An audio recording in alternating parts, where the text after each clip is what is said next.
Hi friends, शाही पाठशाला YouTube channel पर आप सभी का स्वागत है। हम लोग बीपीएससी टीआरई 3.0 के लिए और 4.0 के लिए भी तैयारी कर रहे हैं।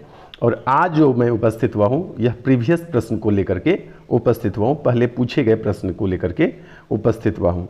ये कब पूछा गया है? तो ये क्लास 9 to 10 के लिए, क्लास 9 to 10 के लिए ये प्रश्न पूछा गया है। और ये 7/12/2023 को ये परीक्षा हुई थी। तो इस प्रश्न को लेकर के मैं आज आपके बीच उपस्थित हुआ हूँ।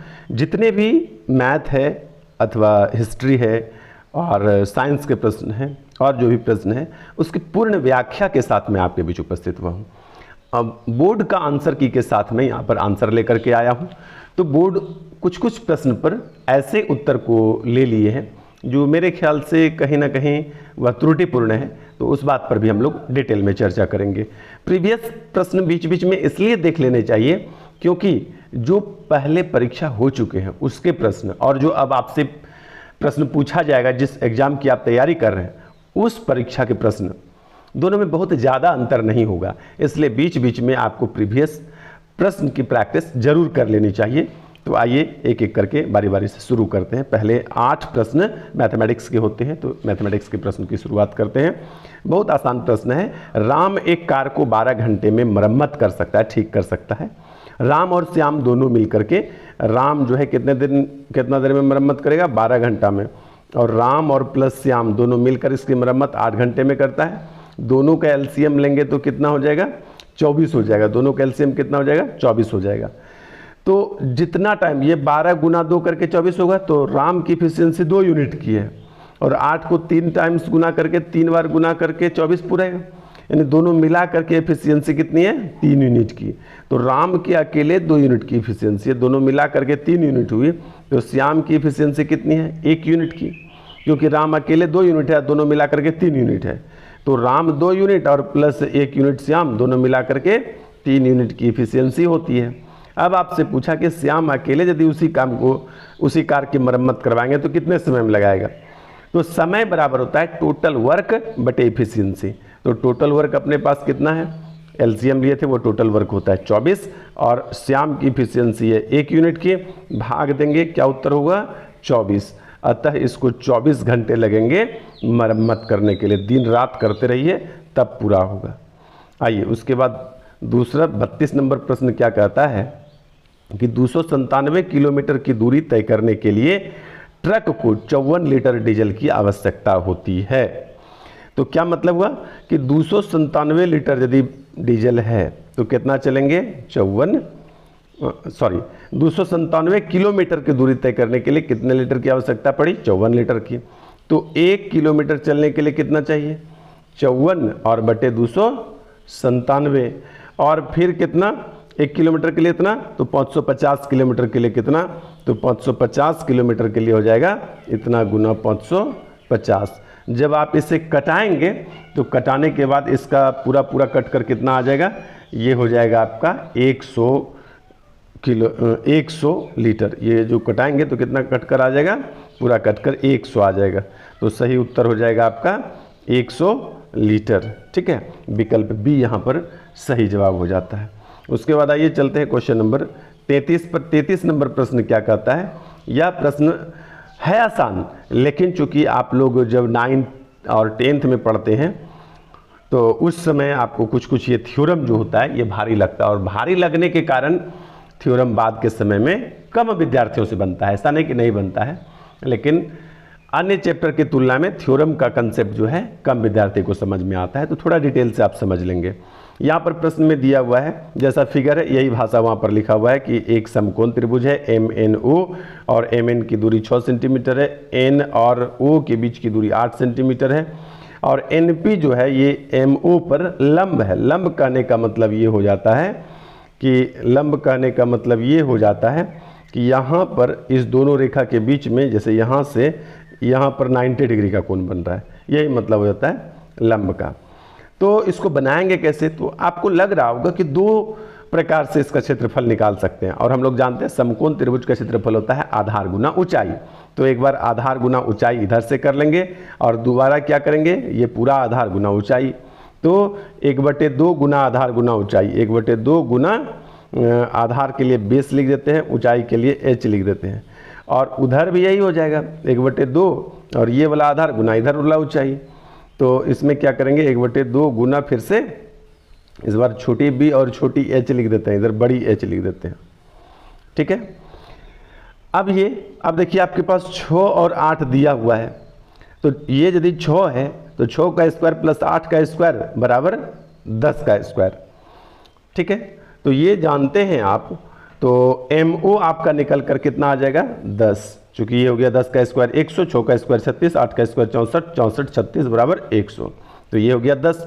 तो यहाँ पर आपका 1/2 1/2 तो कैंसिल हो जाता है। आपसे पूछा क्या है NP की है लंबाई, और यहाँ पर ये छोटी h जो है वो NP है, तो क्या हो जाएगा NP बराबर या छोटी h बराबर क्या हो जाएगा अपना, इस दोनों में b से भाग लग जाएगा। यदि यहाँ पर मैं त्रिभुज के नाम के हिसाब से लिखूं तो क्या हो जाएगा अपना, b के लिए ये लिख देते हैं NO और गुना MN, मैं कलर चेंज करके लिखूं तो आप लोगों को ठीक ठाक समझ में आएगा, नहीं तो लगेगा कि ये क्या क्या लिख देते हैं आप। हाँ, मैं फिर से लिख देता हूँ MN गुना NO और बटे ये वाला B का मतलब हुआ फिर से MO। तो ये आपको ध्यान रखना, ये सूत्र याद भी रख लीजिए या फिर समझ भी रहे हैं तो। अब इसके मान रखेंगे और हल हो जाएगा। मान क्या रखना है, तो आप जानते हैं कि 6 गुना 8 और गुना बटे 10, तो 6 गुना 8/10 यदि आप कर देंगे 6 गुना 8/10 यानी कि लंब गुना आधार बटे कर्ण, तो फिर आपका वो निकल जाता है NP। तब आपका क्या निकल जाता है NP, ये वाला रेखा है। तो कटाते हैं, ये 5 दूना 10, 4 दूना 8, 4 दूना 8, 6 चौके 24/5, कितना हो गया 24/5। इसको भाग लगाएंगे तो ये हो जाएगा 5 चौके 20, 5 8 40, यानी 4.8 उत्तर हो जाएगा। तो 4.8 विकल्प C में उत्तर है। ठीक है, आइए चलते हैं 34 पर। 34 का क्या कहना है कि एक पेंटर बाबू 4 कारों को कितने तरीकों से रंग सकता है यदि उसके पास 10 रंग है और प्रत्येक कार को अलग अलग रंगों से रंगा जाए। वैसे इसका डिटेल से उत्तर बताने के लिए मेरे पास वर्तमान में कंसेप्ट नहीं है, इस टाइप के प्रश्न को मैं ज़्यादा पहले प्रैक्टिस नहीं किया हूँ, इसलिए जो बोर्ड मैंने बात किया है कि जितने भी उत्तर मैं ले रहा हूँ वह बोर्ड के आंसर की से लिया हूँ। ठीक है, तो यहाँ पर उत्तर लिया है विकल्प C। चलिए आइए चलते हैं प्रश्न संख्या 35 पर। 35 क्या कहता है, शीला एक काम को 20 दिन में पूरा कर देती है जबकि मीना उसी काम को 15 दिन में करती है। शीला के लिए S ये 20 दिन में काम करती है, मीना के लिए M ये 15 दिन में काम करती है। ठीक है, यदि दोनों मिलकर काम करती तो उन्हें काम पूरा करने में कितने दिन लगता। दोनों का LCM लेंगे तो कितना हो जाएगा 60, 20 गुना 3 60 होता है, 15 गुना 4। तो ये शीला की इफिशियंसी हो गई, क्षमता हो गई, और ये मीना की क्षमता हो गई। तो दोनों मिलकर काम करेंगे तो 7 यूनिट क्षमता के साथ काम करेगी, 3 यूनिट और 4 यूनिट। तो हमने अभी पिछले प्रश्न में भी बताया कि समय यदि पूछा कि कितना समय लगेगा तो समय बराबर होता है टोटल वर्क, जो LCM निकला था वो टोटल वर्क होता है, बट एफिशिएंसी यानी क्षमता। तो एक की क्षमता 3 यूनिट की, दूसरे की क्षमता 4 यूनिट की, कुल मिला के क्षमता कितने हुई 7 यूनिट की। तो 60/7, 8 7 56 4 60, विकल्प B यहाँ पर आपको उत्तर दिखाई दे रहा है। 60/7 को यदि आप कटाएंगे तो पूर्णांक में आएगा 8.4/7। आइए चलते हैं प्रश्न संख्या 36 पर। 36 का कहना है एक व्यक्ति को 7,500 प्रति माह की तनख्वाह पर नियुक्त किया गया है। इस प्रश्न पर मैं संशय में हूँ, चूँकि पूरा प्रश्न पहले पढ़ देता हूँ, फिर बोर्ड जो BPSC जो उत्तर ली है उसका जो आंसर की कहता है और मेरा जो कहना है, दोनों में थोड़ा डिफरेंस है और उन डिफरेंस पर भी चर्चा यहाँ पर मैं कर लेता हूँ। यदि व्यक्ति को 7,500 प्रति माह तनख्वाह पर नियुक्त किया गया, यदि प्रत्येक वर्ष के पश्चात, यानी पश्चात का मतलब होता है बाद, यहाँ से शुरू हुआ 1 वर्ष यहाँ पर पूरा होता है, तो 1 वर्ष पूरे होने के बाद उसके सैलरी में 325 की वृद्धि कर दी देती है, 325 रुपया बढ़ जाता है। तो उसकी तनख्वाह 8 वर्ष के बाद कितना हो जाएगा। यहाँ पर यदि 8वें वर्ष में पूछा होता तो 7 वर्ष के बाद मतलब होता है, लेकिन स्पष्ट किया है कि 8 वर्ष के बाद। जैसे यहाँ से शुरुआत करते हैं, पहले वर्ष के बाद, दूसरे वर्ष के बाद, तीसरे वर्ष के बाद, चौथे वर्ष के बाद, 5वें वर्ष के बाद, 6वें वर्ष के बाद, 7वें वर्ष के बाद और 8वें वर्ष के बाद। यानी टोटल यदि आप गिनती करें तो कुल मिलाकर के 8 वर्ष के बाद ये वो 1 2 3 4 5 6 7 और 8 वर्ष पूरे होने के बाद, ऐसा कहना है प्रश्न का। तो क्या करेंगे कि प्रत्येक वर्ष 325 बढ़ जाता है, तो 325 गुना 8 करके और फिर आप क्या करते, 325 गुना 8 करके और फिर 7500 में जोड़ देते। ऐसा करने पर 10,100 उत्तर होता है, लेकिन 10,100 विकल्प में है ही नहीं। तब इसमें क्या किया गया है, बोर्ड उत्तर लिया है विकल्प ए, यानी कि 325 गुना 8 नहीं करके क्या किया गया है, 325 गुना 7 कर दिया गया, 325 गुना 7 और 325 गुना 7 करके 7500 में 7,500 में जोड़ दिया गया है और इस आधार पर उत्तर ले लिया गया है। हालांकि मैं इस बात से सहमत नहीं हूं, मेरे हिसाब से उत्तर होना चाहिए था 10,100। यदि 8वें वर्ष में पूछा जाता कि कितना होता तो निश्चित ही 9,775 होता, लेकिन पूछा गया है 8 वर्ष पश्चात। देखिए उनकी तनख्वाह 8 वर्ष पश्चात क्या होगी, तो जब 8 वर्ष पश्चात किसी की तनख्वाह पूछी जाती है तो इसका मतलब 8 वर्ष पूरे होने के बाद, तो 8 वर्ष पूरे होने के बाद उनकी तनख्वाह 10,100 हो जाती है। खैर जो भी हो, मैं दोनों बातें आप लोगों को बता चुका हूं। आइए चलते हैं नेक्स्ट अगले प्रश्न पर। यह प्रश्न भी आप लोगों को समझने के लिए है, कोऑर्डिनेट ज्योमेट्री से ये प्रश्न है। एक्स अक्ष पर देखिए 2 अक्ष होता है, जैसा आप लोग जानते हैं कि ये वाला जो है ये एक्स और एक्स डैश है, कुल मिलाकर कहें तो एक्स अक्ष है, और दूसरा ये जो है ये क्या है, वाई अक्ष है, वाई और वाई डैश कुल मिलाकर के इसको वाई अक्ष कहते हैं। तो इसमें क्या पूछा है कि एक्स अक्ष पर बिंदुओं 2 3 और -1 5 से बराबर दूरी, ये बिंदु कहां पर है इसकी चर्चा नहीं दी हुई है, लेकिन बराबर दूरी पर बिंदु आपको कहां पर खोजना है, एक्स अक्ष पर, ये ध्यान रखिएगा। ठीक है, प्रश्न समझना आसान नहीं है, बनाना बहुत आसान है। प्रश्न समझ लीजिएगा तो बनेगा, इसकी गारंटी कुछ बढ़ जाती है। तो ये है आपका वाई अक्ष, ये वाई अक्ष हो गया इसको, और ये हो गया आपका एक्स अक्ष। तो एक नियामक है आपका 2 3, 2 3 का मतलब होता है प्लस में इस तरफ में कहीं पर, और -1 5 का मतलब होता है, -1 5 का मतलब होता है -1 5 इधर कहीं पर है।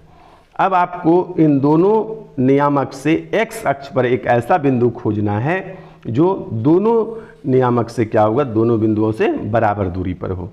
तो हम लोग जानते हैं कि मान लिया कि एक तीसरा बिंदु इस जगह ले लेते हैं, ठीक है। तो एक्स अक्ष पर यदि कोई बिंदु लिया जा रहा है, इसका मतलब y बराबर क्या होता है 0, क्योंकि एक्स अक्ष पर तो y बराबर क्या होगा 0। तो इस नियामक का मान ले लेते हैं x और 0, क्योंकि यहाँ से भी और यहाँ से भी दोनों जगह से बराबर बराबर दूरी पर है, तो हम क्या करेंगे, दूरी बराबर सूत्र लगा लेंगे। ये -1 5 नियामक से एक बार यहाँ दोनों के बीच की दूरी बराबर सूत्र लगा देंगे, और दोनों के बीच की दूरी यहाँ वाला भी लगा देंगे, और दोनों आपस में बराबर है, ये प्रश्न ही कह रहा है। तो दूरी बराबर मैं सूत्र लिख देता हूँ, आप लोग मान रख लीजिएगा। क्योंकि मेरे पास सुविधाएं थोड़ी कम होती है, उंगली से लिखना पड़ता है, मोबाइल में मैं वीडियो बनाता हूँ तो क्या होता है कि ठीक से स्पष्ट लिख नहीं पाता हूँ, जैसा आप देख भी पा रहे हैं। तो मैं एक दूरी बराबर पहले सूत्र लिख देता हूँ, उस पर मान रखने का प्रयास करेंगे तो उत्तर आ जाएगा। दूरी बराबर सूत्र होता है root under x2 minus x1 का होल स्क्वायर और प्लस y2 माइनस y1 का होल स्क्वायर। तो दोनों की दूरी निकाल लेंगे तो x का मान आपका निकल जाएगा। x का मान जैसे ही निकलेगा वो आपका उत्तर होगा। मैंने निकाल कर कॉपी में देखा था तो -13/6 x का वैल्यू आता है, और y पर तो ऑलरेडी 0 होगा ही। अच्छा, यहाँ पर एक नज़र और भी अब आ रहा है, यदि x अक्ष पर कहा है आपसे खोजने के लिए, तो हम यह जानते हैं ऑलरेडी कि y बराबर 0 होगा, और इन तीनों विकल्प में से आपको यदि यह भी उत्तर हो सकता है, इसमें कोई शक नहीं, लेकिन ज़्यादातर चांस है मैथमेटिक्स में उपयुक्त में से एक से अधिक और उपयुक्त में से कोई नहीं, ऐसा बहुत रेयर उत्तर आता है।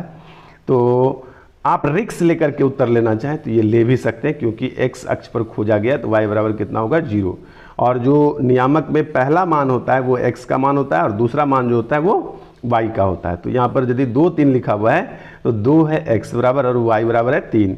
यदि यहीं पर लिखा हुआ है तो यहाँ लिखा हुआ है पहला मान x बराबर, यानी x बराबर -2, और दूसरा मान जो है y बराबर 4 है। इसी प्रकार से होता है। तो x अक्ष पर खोजने के लिए कहा तो y बराबर 0 होगा, तो यहाँ विकल्प में है, तो इसको उत्तर आप ले भी सकते हैं इमरजेंसी में। आइए चलते हैं लास्ट 8वें प्रश्न पर। 38 नंबर पर एक शंक्वाकार टोपी के आधार की त्रिज्या, यहाँ पर भी मुझे मिसकंसेप्शन हो रहा है कि थोड़ी मेरा जो व्याख्या कहता है, मेरा जो उत्तर आता है उससे बोर्ड के उत्तर में थोड़ी परिवर्तन है, फेरबदल है, तो उस पर भी मैं चर्चा कर लेता हूँ। एक शंक्वाकार टोपी की आधार की त्रिज्या 20 सेंटीमीटर है और इसकी ऊंचाई 10 सेंटीमीटर है, तो टोपी का वक्र पृष्ठीय क्षेत्रफल ज्ञात करें।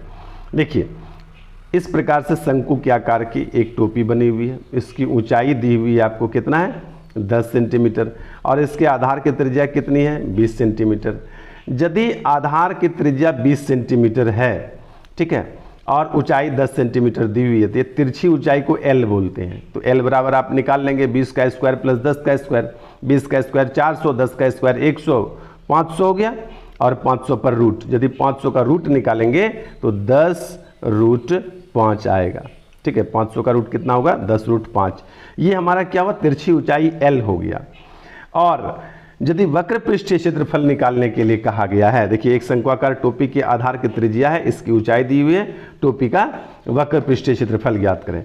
अब वक्र पृष्ठीय क्षेत्रफल बराबर सूत्र होता है पाई आर और एल। अब यहाँ पर आपको देखने की बात है कि पाई सब में है, यानी पाई का मान नहीं रखा गया है।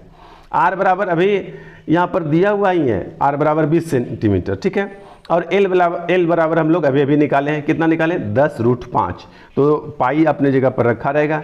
आर का मान 20 दिया हुआ है, एल का मान हम लोगों ने अभी अभी निकाला कितना 10 रूट 5, तो इस प्रकार से जब गुना करते हैं तो 200 रूट 5 पाई उत्तर आता है, लेकिन बोर्ड के द्वारा जो उत्तर लिया गया है वह उत्तर है 100 रूट 5 पाई, यानी विकल्प बी बोर्ड के द्वारा उत्तर लिया गया है। आप लोग भी एक बार देखेंगे और कमेंट जरूर करेंगे कि क्या बोर्ड का उत्तर सही है, क्योंकि ऑफिशियल आंसर की से मैं आपको आंसर करवा रहा हूं, ऑफिशियल आंसर की से, ठीक है, वो भी मैंने डाउनलोड किया हुआ था।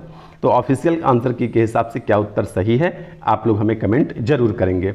और वीडियो आप लोग को पसंद यदि आ रहा होगा तो चैनल को सब्सक्राइब कर लेंगे, इसमें कहीं आपका कोई दिक्कत नहीं होता है, कर लीजिए, क्या कीजिएगा। आइए चलिए 39 पर आते हैं। यहाँ से बायोलॉजी का प्रश्न की शुरुआत हो रही है और कहेंगे कि जनरल स्टडी में बायोलॉजी और हिस्ट्री की बात करें तो बोलबाला रहता है, यहाँ से काफ़ी प्रश्न होते हैं बायोलॉजी और हिस्ट्री के, और भी ये सब्जेक्ट के प्रश्न हैं, लेकिन यदि बोलबाला कहें अधिकांश प्रश्न, ज़्यादा से ज़्यादा प्रश्न कहें तो हिस्ट्री और बायोलॉजी के प्रश्न को ज़्यादा देखने के लिए मिलता है। मैंने पिछला जो मॉक टेस्ट दिया था तो उसमें मैंने बायोलॉजी और हिस्ट्री के प्रश्न को बढ़ाया भी था, और अल्टरनेट में मैं देने का प्रयास कर रहा हूं कि एक दिन आपको प्रीवियस क्वेश्चन प्रैक्टिस करा दूं और फिर एक मॉक टेस्ट दे दूं। आप लोगों को मेरा मॉक टेस्ट बहुत पसंद आ रहा है, इसके लिए आप सभी दर्शकों को, सभी एस्पायरेंट्स को, सभी अभ्यर्थियों को मेरी ओर से ढेर सारी शुभकामनाएं और बहुत बहुत अग्रिम बधाई। आप लोग खूब मन लगाकर पढ़ें, अंतिम समय की पढ़ाई चल रही है, जितना मन लगाएंगे आपके लिए उतना बेनिफिशियल होगा, लाभकारी होगा। आइए चलते हैं 39 पर।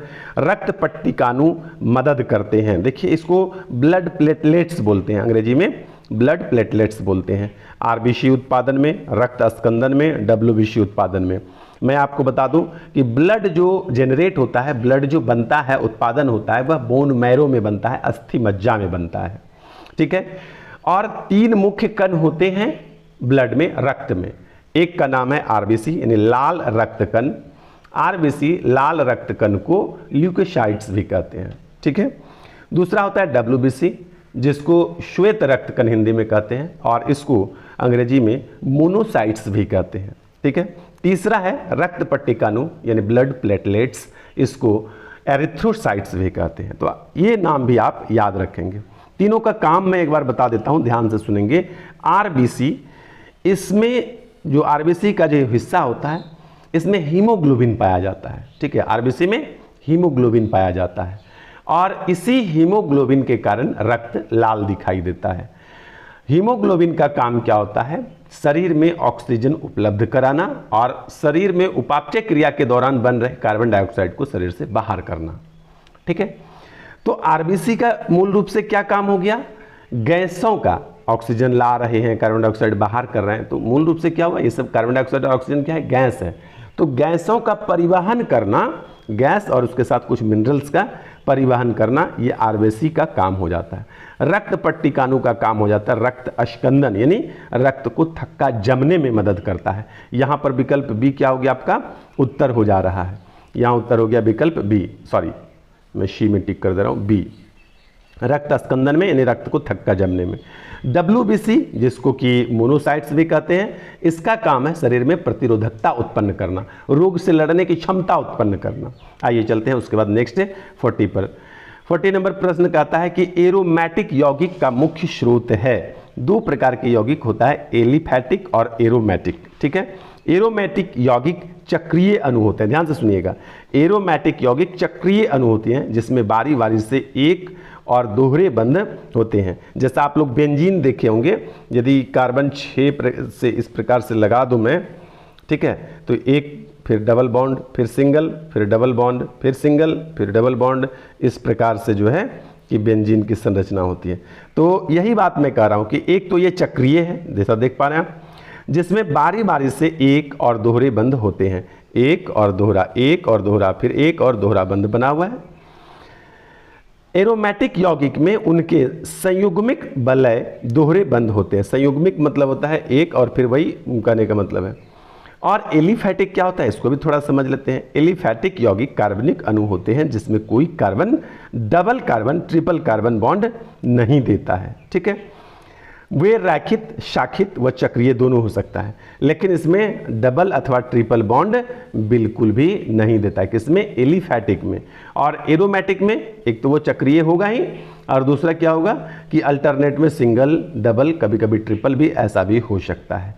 तो याद रखेंगे एलिफैटिक यौगिक और एरोमेटिक यौगिक। तो यहाँ पर उत्तर क्या हो जाएगा, विकल्प सी। पेट्रोलियम जो है एक प्रकार का एरोमेटिक यौगिक है, जो कि जिसका बॉन्ड क्या होगा, सिंगल डबल करके भी होगा, और अणु कैसा होगा, चक्रीय होगा।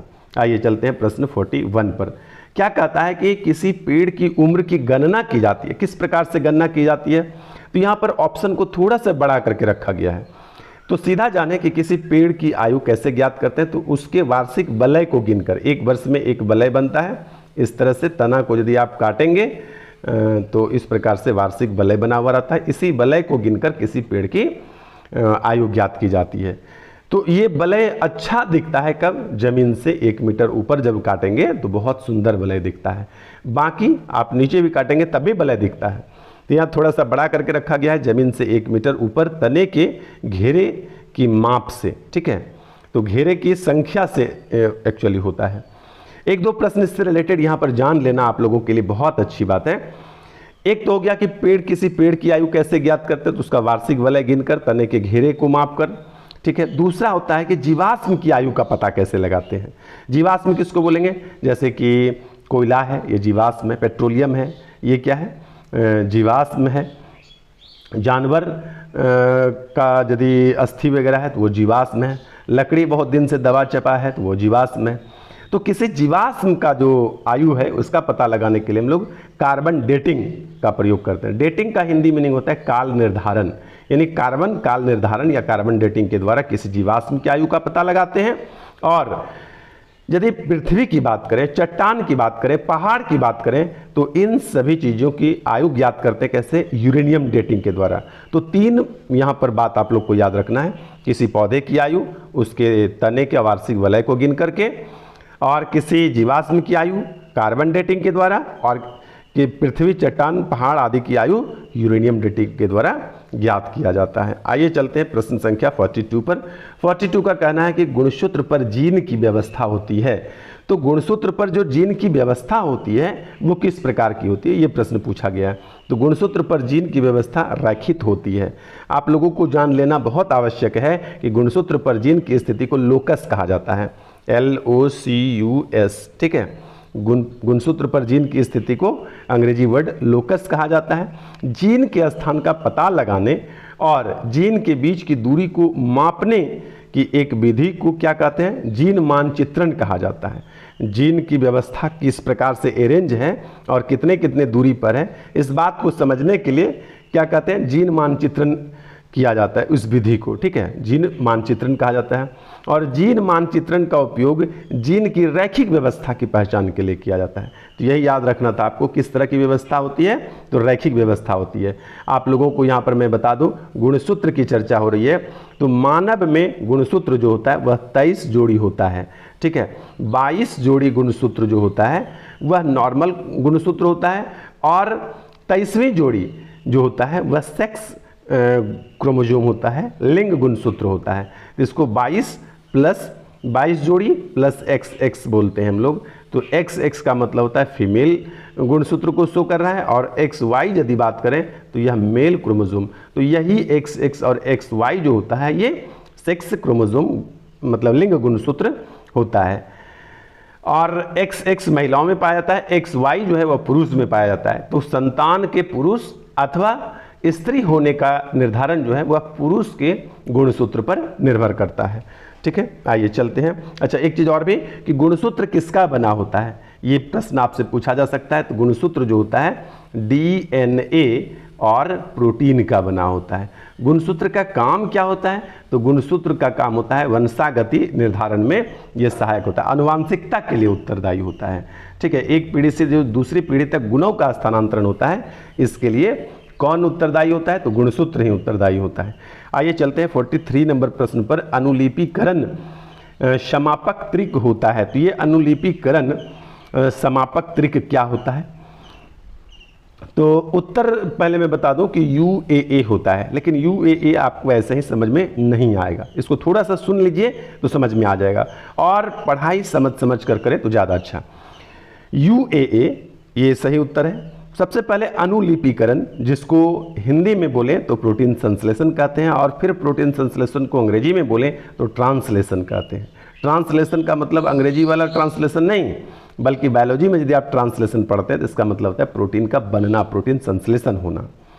तो अनुलिपिकरण यानी प्रोटीन संश्लेषण के समय विभिन्न प्रकार के एमिनो एसिड जो है उसका अणु एक निश्चित संख्या में, एक निश्चित व्यवस्था में व्यवस्थित होता है, ठीक है। जिस समय प्रोटीन संश्लेषण होता है, प्रोटीन बन रहा होता है, उसमें बहुत सारा एमिनो एसिड एक निश्चित संख्या में और निश्चित व्यवस्था में, निश्चित क्रम में व्यवस्थित हो रहा होता है। इसी व्यवस्था में अंततः प्रोटीन संश्लेषण क्या होता है, होते होते रुक जाता है। प्रोटीन एक ऐसी स्थिति आता है जब प्रोटीन का बनना, प्रोटीन का संश्लेषण होना रुक जाती है, जिसके लिए ट्रिपलेट कोड होता है। यही जो प्रोटीन बन रहा था बनते बनते रुक गया, तो रुकने के लिए कौन जिम्मेदार है, ट्रिपलेट कोड जिम्मेदार होता है। और वह ट्रिपलेट कोड क्या होता है, यही त्रिक जो लिखा हुआ है ना, तो इसका अंग्रेजी में ट्रिपलेट बोलते हैं। और वह ट्रिपलेट क्या होता है, UAA होता है और UGA होता है, याद रखिएगा, UAA और UGA। तो आपके विकल्प में UAA था तो UAA उत्तर लगा लिए। यदि दूसरे विकल्प में UGA भी होता तो हम लोग उपयुक्त में से एक से अधिक भी उत्तर ले सकते थे। तो याद रखिएगा कि अनुलिपिकरण यानी ट्रांसलेशन यानी प्रोटीन संश्लेषण, प्रोटीन के बनने की व्यवस्था में त्रिक क्या होता है, समापन त्रिक, मतलब समापन का मतलब था रोकने वाला, बंद करने वाला, समापन त्रिक। ट्रिपलेट कोड जो है क्या होता है, तो UAA और UGA होता है। आइए चलते हैं प्रश्न संख्या 44 पर। केचुए में कितने पार्श्व हृदय होते हैं, तो केचुए में 8 पार्श्व हृदय होते हैं। कितना होता है, 8 पार्श्व हृदय होता है। 4 जोड़ी जो पार्श्व हृदय होता है, ठीक है, 4 जोड़ी पार्श्व हृदय टोटल मिलाकर के, यानी 8 पीस हो गया, 4 जोड़ी। इसमें से 2 जोड़ी पार्श्व हृदय 7वें और 9वें खंड में पाया जाता है। याद रखिएगा, 2 जोड़ी 7वें और 9वें खंड में पाया जाएगा, और शेष 2 जोड़ी जो है वो 12वें और 13वें खंड में पाया जाता है। तो 2 अलग अलग स्थानों पर केचुए का हृदय पाया जाता है। 2 जोड़ी 7वें 9वें खंड में और 2 जोड़ी 12वें 13वें खंड में पाया जाता है। कुल मिलाकर के 4 जोड़ी यानी 8 पीस जो है उसका हृदय होता है, और सभी पार्श्व हृदय कहलाता है। केचुआ को किसानों का मित्र कहा जाता है, ये याद रखेंगे आप लोग, बहुत कॉमन प्रश्न है, केचुआ को किसानों का मित्र। अच्छा, एक प्रश्न और यहाँ से बन सकता है कि केचुआ को किस संघ के अंतर्गत रखा गया, किस फैलम में रखा गया है। तो केचुआ को क्लासिफिकेशन में, वर्गीकरण में केचुआ को जिस संघ में रखा गया है, पूछा जाएगा प्रश्न इस प्रकार से कि केचुआ किस संघ का प्राणी है, तो उत्तर हो जाएगा एनेलिडा। क्या हो जाएगा, एनेलिडा। किस संघ का प्राणी है केचुआ, एनेलिडा संघ का प्राणी है। आइए चलते हैं प्रश्न संख्या 45 पर। कहता है ग्लूकोज को एथिल अल्कोहल में परिवर्तित करने वाला एंजाइम क्या कहलाता है, ठीक है, या एंजाइम है। तो ग्लूकोज को एथिल अल्कोहल में परिवर्तित करने वाला एंजाइम जो है ये जाइमेज कहलाता है। ग्लूकोज जिसको आप लोग जानते हैं एक प्रकार का मोनोसैकेराइड शर्करा है जिसका सूत्र होता है C6H12 और O6, ये आप जानते हैं। अब यहाँ पर आपको लग रहा होगा कि जाइमेज क्या होता है। तो जाइमेज एक प्रकार का एंजाइम है जो इथेनॉल और कार्बन डाइऑक्साइड में शर्करा के किण्वन को उत्प्रेरित करता है, ठीक है। ध्यान दीजिएगा कि जाइमेज क्या है, एक प्रकार का एंजाइम है, और एंजाइम क्या होता है, कैटलिस्ट होता है, उत्प्रेरक होता है। वो खुद भाग नहीं लेता है लेकिन अभिक्रिया कोई वो तेज कर देता है, अभिक्रिया करने पर मजबूर करता है, इसी को हम लोग एंजाइम बोलते हैं। एंजाइम एक्चुअली क्या होता है कि उत्प्रेरक ही होता है। तो ये इथेनॉल और कार्बन डाइऑक्साइड में शर्करा के बीच, शुगर के बीच जो है किण्वन को उत्प्रेरित करता है और एथिल अल्कोहल बनी। देखिए यहाँ पर क्या हो रहा है, ग्लूकोज को एथिल अल्कोहल में परिवर्तित करने वाला एंजाइम जाइमेज तो है। तो एथिल अल्कोहल होता क्या है, एथिल अल्कोहल को आप समझिए कि ये एक प्रकार से शुद्ध रूप से शराब है। ये पेय पदार्थ इसको बोल सकते हैं, शराब बोल सकते हैं, इथेनॉल कह सकते हैं, इसको अन्न शराब अन्न का मतलब होता है खाद्यान्न, अनाज वाला शराब, ये सब के रूप में इसको जानते हैं। ये ईस्ट द्वारा शर्करा के किण्वन द्वारा निर्मित होता है। आइए चलते हैं हम लोग प्रश्न संख्या 46 पर। 46 कहता है कि डायोड का प्रयोग में लाया जाता है, डायोड को प्रयोग में लाया जाता है। यानी कि डायोड को किसके प्रयोग में लाया जाता है, प्रवर्धक के रूप में, दिष्टकारी के रूप में, दोलित्र के रूप में। तो डायोड को जो प्रयोग में लाया जाता है, पहले समझ लीजिए डायोड का फंक्शन क्या होता है। एसी यानी अल्टरनेटिव करंट जिसको बोलते हैं, एसी को डीसी में परिवर्तित करने के लिए जो युक्ति हम लोग यूज करते हैं उसी को डायोड बोलते हैं। तो एसी से डीसी में बदल रहा है तो डीसी को बोलते हैं दिष्टकारी, दिष्ट धारा, और एसी को बोलते हैं अल्टरनेटिव करंट, ठीक है, प्रत्यावर्ती धारा, और डीसी को बोलते हैं दिष्ट धारा। तो डायोड का प्रयोग अब कहाँ पर होगा, दिष्टकारी के रूप में होगा, यानी दिष्ट धारा में बदलने वाले के रूप में किया जाएगा। तो ये हो गया। डायोड का प्रयोग रेक्टिफायर के रूप में किया जाता है। डायोड के द्वारा प्रतिवर्ती धारा को, एसी को डीसी में यानी दिष्ट धारा के रूप में बदलने का काम होता है। आइए चलते हैं क्वेश्चन नंबर 47 पर। ये करंट अफेयर्स, उस समय जो प्रश्न पूछा गया उस करंट अफेयर्स से रिलेटेड प्रश्न है। तो अब आपको इस आधार पर नए करंट अफेयर्स याद करना, इसकी आवश्यकता आप लोगों को नहीं है, लेकिन मैं उत्तर बता दूं और ऑफिशियल आंसर की के साथ मैं उपस्थित हुआ हूँ। ये आपको मैंने पहले भी कहा था, अभी फिर से कह दे रहा हूँ। ये इसका व्याख्या भले ही मैं खुद दे रहा हूँ, लेकिन आंसर जितने भी मैंने लिया है वो ऑफिशियल आंसर की से आप लोगों को बता रहा हूँ। और मैं आप लोगों को बता दूं कि वीडियो को लाइक ज़रूर कर दिया कीजिए, और जो भी आप लोगों को लगे ना, किसी भी बात की आवश्यकता हो, कुछ भी लगे तो कुछ ना कुछ कमेंट कर दिया कीजिए। आप लोगों का कमेंट पढ़ने में मुझे बड़ा मज़ा आता है, तो थोड़ा सा मुझे भी मन लगे, इस पर भी ध्यान दीजिए। भलाई का बदला भलाई मिलेगा। तो खुश रहना है, परीक्षा के समय में किसी भी बात का टेंशन नहीं लेना चाहिए। जितना खुश रहेंगे ना उतना ज़्यादा याद होगा। और दूसरा क्या कि किसी भी बाहरी बातों से, किसी भी अन्य प्रकार की बातों में आप बिल्कुल भी ना उलझें, निश्चिंत होकर पढ़ाई करें। आप जब सुबह सुबह जागते हैं, मन शांत रहता है ना, मन प्रसन्न रहता है ना, तो उस समय ज़्यादा याद होगा। तो उस समय बैठकर पढ़ाई करें। तो ये सब पैंतरे आप लोग पढ़ाई में अपनाइए। रिजल्ट लेना है, एक बार यदि आपको महीना दिन तो अब बचा नहीं, इतने दिन पढ़ लेने से यदि नौकरी लग जाती है तो क्या जाता है, सब काम छोड़ छाड़ कर एक बार कर लेना चाहिए पढ़ाई। खुद के लिए आप नहीं सोचेंगे तो फिर किसके लिए सोचेंगे, खुद के लिए नहीं कुछ कर पाएंगे तो किसी के लिए और के लिए क्या कर पाएंगे। इसलिए किसी के लिए कुछ नहीं सोचना है, पहले खुद के सोचेंगे फिर। और यदि आपके शरीर में ताकत होगा तो दूसरे का भी कुछ काम कर लीजिएगा, लेकिन आप खुद कमज़ोर मरियल जैसा रहिएगा तो किसी के लिए क्या काम करिएगा, कुछ नहीं, कोई हेल्प नहीं कर पाइएगा। आपके पास पैसा होगा तो दूसरे को दे करके, दान दे करके भी आप मदद कर पाइएगा। आप खुद भिखारी टाइप का व्यक्ति बने रहेंगे, कोई मांगेगा भी तो मुँह छिपा के घर में घुस जाएंगे। तो पहले खुद बनिए, ठीक ना। तो क्या करेंगे कि आज से किसी का नहीं सुनेंगे, पहले खुद का करेंगे, उसके बाद बन जाएंगे तो फिर लोगों का करते रहेंगे। आइए ज़्यादा गप नहीं, हम लोग पढ़ाई पर आते हैं। G20 का अगला शिखर सम्मेलन किस देश में होगा? तो ये ब्राज़ील में होगा, वो उस समय का, लेकिन हाँ ये अभी का भी करंट अफेयर्स हो सकता है आपका कि G20 2024 का शिखर सम्मेलन किस देश में आयोजित होगा, तो ब्राज़ील में होगा। स्टैच्यू ऑफ यूनिटी, जैसा कि आप जानते हैं, सरदार वल्लभ भाई पटेल की प्रतिमा लगाई गई है। ये स्टैच्यू ऑफ यूनिटी है कहाँ पर, तो गुजरात में है। और ये एकता की मूर्ति है, इसका हिंदी, स्टैच्यू ऑफ यूनिटी को हिंदी में हम लोग क्या बोलेंगे, एकता की मूर्ति। स्टैच्यू ऑफ यूनिटी गुजरात में स्थित है। यह दुनिया का सबसे ऊंचा जो है स्टैच्यू है, 182 मीटर है। इसका मूर्तिकार भी कभी कभी पूछा जा सकता है, तो इसके जो मूर्तिकार या वास्तुकार है वह श्री राम सुतार है, बी राम सुतार भी कभी कभी बोलते हैं इसको।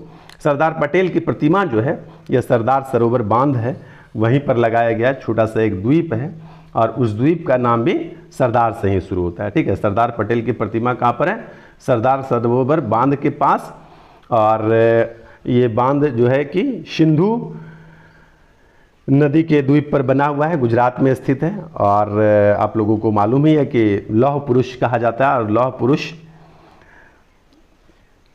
हाँ एक प्रश्न यहाँ से और भी कि सरदार वल्लभ भाई पटेल को सरदार की उपाधि किसने दी थी? तो आपको याद होना चाहिए, बारदौली की महिलाओं ने दिया था। ठीक है, और सरदार पटेल की प्रतिमा सरदार सरोवर बांध पर स्थित है, तो ये याद रखना था आप लोगों को। सरदार पटेल की प्रतिमा सरदार सरोवर बांध पर, सरदार पटेल सरदार सरोवर बांध। आइए चलते हैं प्रश्न संख्या 49। इस प्रश्न पर भी मुझे संशय शुरू से था, आज भी है, तो इस पर भी मैं चर्चा कर लेता हूँ। भारत छोड़ो आंदोलन के समय बिहार का कौन सा दल सक्रिय था? अब यहाँ पर सक्रिय पूछा है, तो यहीं पर हमको लगता है कि उत्तर ले लिया गया होगा विकल्प ए। ऑफिशियल आंसर की में विकल्प ए सही उत्तर है। चूंकि जब भारत छोड़ो आंदोलन चल रहा था तो बिहार में आज़ाद दस्ते का गठन किया गया था। ठीक है, आज़ाद दस्ते का गठन जयप्रकाश नारायण के द्वारा किया गया था, जिस समय भारत छोड़ो आंदोलन चल रहा था। और उसी समय जयप्रकाश नारायण के ही सहयोगी के रूप में भागलपुर में एक सियाराम सिंह नाम करके था, तो उन्होंने सियाराम दल का गठन किया था। तो आज़ाद दस्ते को अंग्रेज़ों ने काफ़ी हद तक इसको कुचल दिया था, तो सक्रिय रहा था ऐसा पूछा है, तो यहाँ पर उत्तर सियाराम दल लिया गया होगा। लेकिन हमारे ख्याल से उपयुक्त में से एक से अधिक होना चाहिए, क्योंकि ये भी तो सक्रिय ही था, तब तो अंग्रेज इस पर ज़्यादा ध्यान दिया था। ये भी सक्रिय था और ये भी सक्रिय था, सियाराम दल भी और आज़ाद दस्ता भी। लेकिन इस पर आपका क्या मत है? यदि आपको मेरे से बेहतर समझ है तो आप हमें कमेंट करके ज़रूर बताएं कि क्यों उत्तर बोर्ड के द्वारा ए लिया गया, डी क्यों नहीं लिया गया। इस पर यदि आपका कोई तर्क है तो दे सकते हैं। विकल्प ए ऑफिशियल आंसर की में दिया हुआ है। आइए चलते हैं प्रश्न संख्या 50 पर। 50 नंबर प्रश्न का आता है, बिहार का गांधी के रूप में किसी को जाना जाता है? बिहार के गांधी के रूप में डॉक्टर राजेंद्र बाबू को जाना जाता है। भारत के प्रथम राष्ट्रपति थे और वे जो संविधान निर्माण करने वाली समिति थी संविधान सभा, उसके भी अस्थायी अध्यक्ष के रूप में डॉक्टर राजेंद्र प्रसाद को ही चुना गया था, और अस्थायी अध्यक्ष के रूप में सच्चिदानंद सिन्हा को चुना गया था। तो ये याद रखेंगे। डॉक्टर राजेंद्र प्रसाद जो थे वह गांधी जी के एक बड़े भक्त कह सकते हैं, अनुयायी कह सकते हैं थे, जिनके कारण राजेंद्र बाबू को बिहार का गांधी के नाम से भी हम लोग जानते हैं। उसके बाद अगला प्रश्न 51 है, और 51 क्या कहता है? जॉर्जिया मेलोनी, ये भी करंट अफेयर से रिलेटेड प्रश्न है। जॉर्जिया मेलोनी प्रधानमंत्री या राष्ट्रपति के रूप में किस देश या अंतर्राष्ट्रीय संगठन की प्रतिनिधित्व करते हुए G20 शिखर सम्मेलन में भाग ली थी? ये इटली की जो है प्रधानमंत्री थी जॉर्जिया मेलोनी। ठीक है, G20 में जो भाग लेने आई थी भारत, तो इटली के प्रधानमंत्री की हैसियत से आई थी। तो जो विकल्प में आपको नहीं दिख रहा है तो उत्तर क्या हो जाएगा? इनमें से उपयुक्त में से कोई नहीं। आइए चलते हैं 52 पर। 52 क्या कहता है कि 500 करोड़ की अनुमानित लागत से 2025 में पूरा होने की उम्मीद करते हुए हाल ही में किस राज्य में दुनिया का सबसे बड़े रामायण मंदिर का निर्माण किया जा रहा है? तो आप लोग जानते हैं कि पश्चिमी चंपारण में यह निर्माण किया जा रहा है, बिहार के पश्चिमी चंपारण में। तो दुनिया का सबसे बड़ा यह रामायण मंदिर बनेगा। तो ये भी करंट अफेयर्स से ही रिलेटेड प्रश्न कह सकते हैं।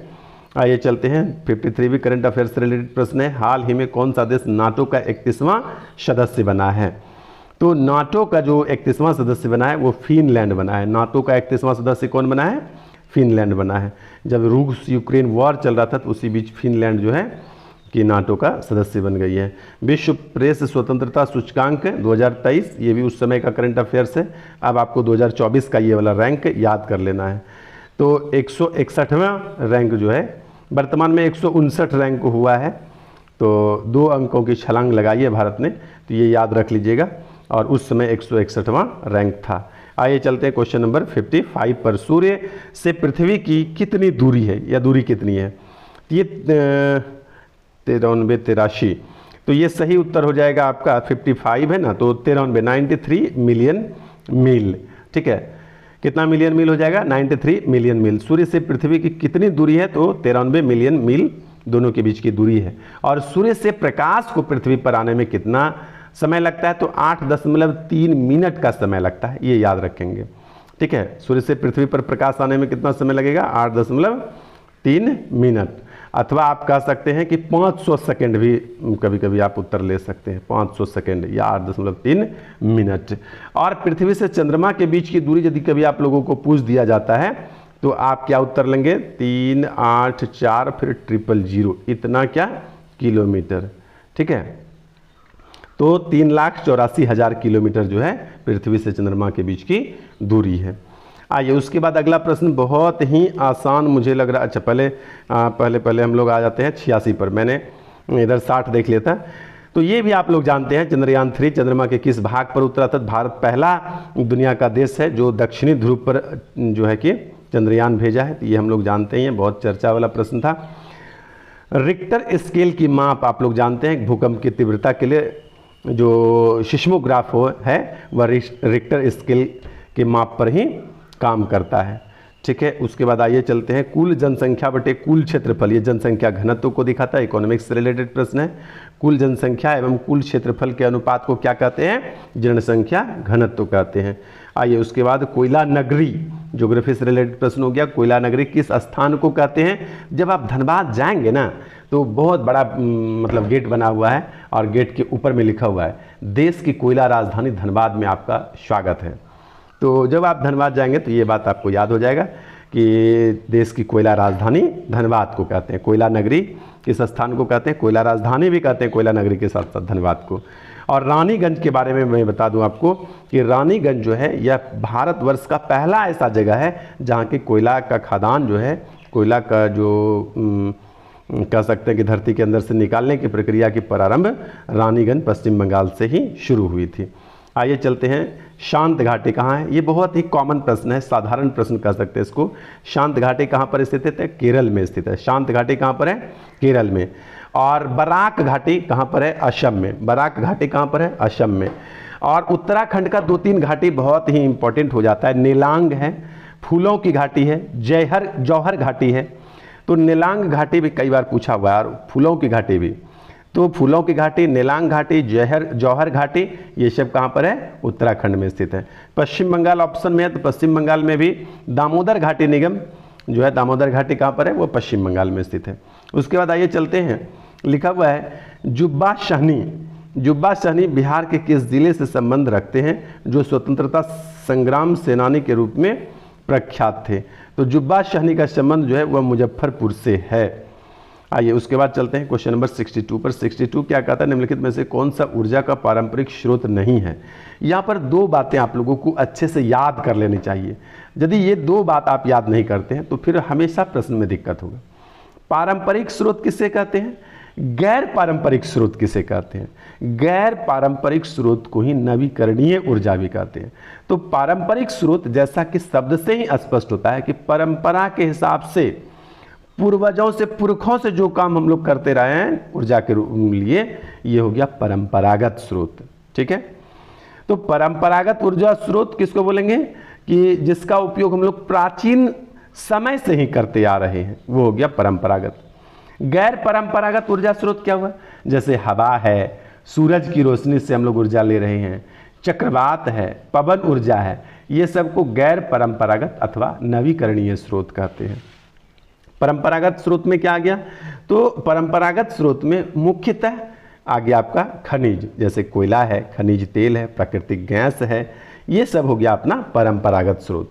तो ये आप याद रख लेंगे आज से, और तब जब आपसे प्रश्न पूछा जाएगा तो आराम से उत्तर लेंगे। तो यहाँ पर क्या कहा था कि पारंपरिक स्रोत नहीं है अथवा गैर पारंपरिक। गैर पारंपरिक मतलब होता है नवीकरणीय, गैर पारंपरिक का मतलब हुआ नवीकरणीय। तो नवीकरणीय क्या है? हवा है, सूरज की रोशनी है, चक्रवात है, पवन ऊर्जा है। तो देखिए यहाँ पर पवन ऊर्जा आ गया। और ये कोयला और प्राकृतिक गैस क्या है? ये परंपरागत स्रोत है, हम लोग बहुत पहले से इसको यूज करते आ रहे हैं। अगला चलिए 63 कहता है निम्नलिखित में से किसने रानी लक्ष्मीबाई को ग्वालियर पर अधिकार करने में सहायता की थी? ऑफिशियल आंसर की अफगानों ने ये उत्तर दिया हुआ है, लेकिन मेरी समझ जहाँ तक कहता है कि रानी लक्ष्मीबाई को ग्वालियर पर अधिकार करने में जो सहायता की थी, दो व्यक्ति ने की थी। एक तात्या टोपे ने की थी और दूसरा जो सहायता किया था वो सहायता किया था अली बहादुर द्वितीय ने। तात्या टोपे ने और अली बहादुर द्वितीय ने। अली बहादुर द्वितीय जो है बांदा यूपी में पड़ता है, बांदा के शासक हुआ करते थे, और तात्या टोपे को आप लोग जानते ही हैं। तात्या टोपे और रानी लक्ष्मीबाई की संयुक्त सेना ने मिलकर ग्वालियर के विद्रोह के साथ जो है कि कुछ वो किया, गठबंधन किया, और वहाँ का जो ग्वालियर का विद्रोह सैनिक था उसके मदद से दोनों ने मिलकर जो है कि ग्वालियर पर कब्जा कर लिया था। ठीक है, रानी जैसे ही ग्वालियर पहुंची तो वहाँ जो उस समय सिंधिया राजा थे वो भागकर अंग्रेज़ों के पास चले जाते हैं। तो ये कहानी होती है, लेकिन मैंने अफ़गान से रिलेटेड बात को नहीं जाना, लेकिन यहाँ पर ऑफिशियल आंसर की अफ़गान था, तो जो भी है मैं आपको बता दिया हूँ। आइए चलते हैं नेक्स्ट क्वेश्चन नंबर 64 पर। चूँकि ऑफिशियल आंसर की के साथ उपस्थित हुआ हूँ तो जो भी ऑफिशियल आंसर की कहता है और जो अलग से किताब या अन्य जगह से स्रोत में जो कहा जाता है, ये दोनों मैं आप लोगों को बताते चल रहा हूँ। 64 है 1863 में इंडियन सिविल सर्विस पास करने वाले प्रथम भारतीय इनमें से कौन थे। तो आप लोगों को मालूम हो कि भारतीय लोगों को सिविल सेवा में जो जाने की अनुमति मिली थी वह 1855 में पहली बार अनुमति दी गई थी। ठीक है, भारतीय सिविल सेवा के लिए पहली बार परीक्षा लंदन में आयोजित हुआ था और उस समय वहाँ कोई नहीं गया था एग्जाम देने के लिए। और पहली बार 1863 में रविंद्रनाथ टैगोर के बड़े भाई सत्येंद्रनाथ टैगोर, याद रख लीजिए इस बात को, इस सत्येंद्रनाथ टैगोर कौन थे, रविंद्रनाथ टैगोर के बड़े भाई थे सत्येंद्रनाथ टैगोर। उन्होंने 1863 में पहली बार सिविल सेवा परीक्षा जो है कि उत्तीर्ण किया, पास किया, और वह पहले भारतीय बने। और उनकी नियुक्ति कहाँ पर हुई थी, बॉम्बे प्रेसिडेंसी में। ये भी याद रखिएगा, सत्येंद्रनाथ टैगोर की जो सिविल सेवक के रूप में नियुक्ति की गई थी बॉम्बे प्रेसिडेंसी में किया गया था। उसके बाद अगला प्रश्न 65 नंबर है, लोकहितवादी के नाम से किसको जानते हैं। तो गोपाल हरि देशमुख, GH देशमुख जो है, गोपाल हरि देशमुख को लोकहितवादी के नाम से जाने जाते हैं। ठीक है, गोपाल हरि देशमुख को। आइए चलते हैं नेक्स्ट क्वेश्चन नंबर 66। किस वर्ष मोहम्मडन एंग्लो ओरिएंटल कॉलेज की स्थापना की गई थी। तो अलीगढ़ तो लिखा हुआ है, अलीगढ़ में मोहम्मडन एंग्लो ओरिएंटल कॉलेज की स्थापना 1875 में किया गया था, और बाद में 1920 में जो है इसका नाम बदल करके मोहम्मडन एंग्लो ओरिएंटल कॉलेज तो पुराना नाम था, अलीगढ़ मुस्लिम कॉलेज कर दिया गया, अलीगढ़ मुस्लिम विश्वविद्यालय कर दिया गया। तो मोहम्मडन एंग्लो ओरिएंटल कॉलेज की स्थापना सर सैयद अहमद खां 1875 में करते हैं। 1920 में इसका नाम बदल करके क्या कर दिया गया, अलीगढ़ मुस्लिम विश्वविद्यालय कर दिया गया। तो दो बात यहाँ से याद होता है आप लोगों को कि स्थापना हो गया 1875 में, और स्थापना किसने किया था, संस्थापक कौन था, सर सैयद अहमद खां। तो अलीगढ़ मुस्लिम कॉलेज पूछ दे या Mohammedan Anglo oriental college Aligarh पूछ दे, ये दोनों का संस्थापक कौन हो गया, सर सैयद अहमद खां। आइए चलते हैं क्वेश्चन नंबर, कहाँ चला गया, ठीक है, अच्छा 67 पर हम लोग आएंगे। 67 है, हिंदू मेला किसने संगठित किया था। तो हिंदू मेला को जो संगठित किया था वह नवगोपाल मित्र ने किया था। हिंदू मेला एक सामाजिक सांस्कृतिक संस्था थी जिसकी स्थापना कब हुई थी, जिसकी स्थापना हुई थी 1867 में। हिंदू मेला क्या था, एक सामाजिक सांस्कृतिक संस्था थी, इसकी स्थापना 1867 में किसने किया था, नवगोपाल मित्र ने। विकल्प बी में यहाँ पर लिखा हुआ है, नवगोपाल मित्र ने किया था। ठीक है, इसके साथ गणेंद्रनाथ ठाकुर, द्विजेंद्रनाथ ठाकुर आदि सदस्य जो थे वो भी थे। और मैं आप लोगों को बता दूं कि हिंदू मेला का जो दूसरा नाम है वो क्या था, चैत्र मेला भी था। हिंदू मेला का दूसरा नाम क्या था, चैत्र मेला। चैत्र मेला एक ही लाइन होगा, चैत्र मेला। तो चैत्र मेला क्यों, क्योंकि यह चैत्र में लगता था हिंदू मेला, इसलिए इसका नाम चैत्र मेला भी रखा गया। उसके बाद आइए चलते हैं, पटना कॉलेज की स्थापना कब हुई थी। तो ये 1863 में स्थापना हुई थी। पटना कॉलेज की स्थापना कब हुई, 1863 में। उसके बाद गदर पार्टी की बात होती है। गदर पार्टी की स्थापना लाला हरदयाल ने यूएसए में किया था। लाला हरदयाल के साथ और कौन कौन थे, तो यूएसए में लाला हरदयाल थे और सोहन सिंह भाखना, करतार सिंह आदि थे। और यूएसए के सैन फ्रांसिस्को में गदर पार्टी की स्थापना होती है। कब होती है, 1913 में। तो 2-3 बात भी आप याद रखते काफ़ी है। गदर पार्टी की स्थापना कब हुई थी? 1913 में। किसने किया? लाला हरदयाल, सोहन सिंह भाखना और करतार सिंह आदि ने मिलकर किया था। गदर पार्टी ने एक गदर नामक पत्रिका भी निकाला था, ठीक है, और यह गदर पत्रिका पहली बार प्रकाशन जो है वह उर्दू भाषा में हुआ था, ठीक है। तो ये 2-3 बात याद रखेंगे। गदर पत्रिका किसने निकाला था? गदर पार्टी के द्वारा निकाला गया था। ये यूएसए में ही निकला था। 1913 में गदर पार्टी की स्थापना हुई थी, उसी टाइम में ये पत्रिका भी निकला था। पहला प्रकाशन किस भाषा में हुआ था? तो उर्दू भाषा में हुआ था। आइए उसके बाद अगला चलते हैं 70 नंबर। भारतीय राष्ट्रीय कांग्रेस की प्रथम, अच्छा हाँ लास्ट प्रश्न ही है, मुझे लगा कि अभी प्रश्न छूट गया। भारतीय राष्ट्रीय कांग्रेस की प्रथम महिला अध्यक्ष कौन थी? तो कांग्रेस से रिलेटेड मुझे लगता है कि जितनी बातें करी जाए ना वो कम होगी। कांग्रेस के बारे में आप लोग बहुत बात रट लीजिए। तो भारतीय राष्ट्रीय कांग्रेस की प्रथम महिला अध्यक्ष जो है श्रीमती एनी बेसेंट थी। यह 1917 का जो अधिवेशन हो रहा था कलकत्ता में, इस 1917 के अधिवेशन की अध्यक्षता की थी, ठीक है। और दूसरी महिला जो थी वो भारतीय महिला थी, और वो कौन थी? सरोजनी नायडू। यदि प्रश्न पूछते कि भारतीय राष्ट्रीय कांग्रेस के प्रथम भारतीय महिला अध्यक्ष कौन थी, तो सरोजनी नायडू। इन्होंने 1925 में कानपुर अधिवेशन हुआ था, तो भारतीय राष्ट्रीय कांग्रेस के 1925 के कानपुर अधिवेशन की अध्यक्षता श्रीमती सरोजनी नायडू ने की थी, और यह प्रथम भारतीय महिला थी भारतीय राष्ट्रीय कांग्रेस के अध्यक्ष। प्रथम 4 अधिवेशन को यदि आप याद करते हैं तो आपको 4 मुख्य बातें याद हो जाएगी। पहली बार तो जानिए कि स्थापना कब हुई? 28 दिसंबर 1885 को। कहाँ पर? मुंबई में। गोकुलदास तेजपाल संस्कृत महाविद्यालय हुआ करता था। इसके संस्थापक कौन थे? तो ऑक्टेवियन एलन ह्यूम यानी A.O. ह्यूम थे। और प्रथम अध्यक्ष कौन थे? W.C. बनर्जी यानी वेवेश चंद्र बनर्जी थे। ये बातें हो गई प्रथम की।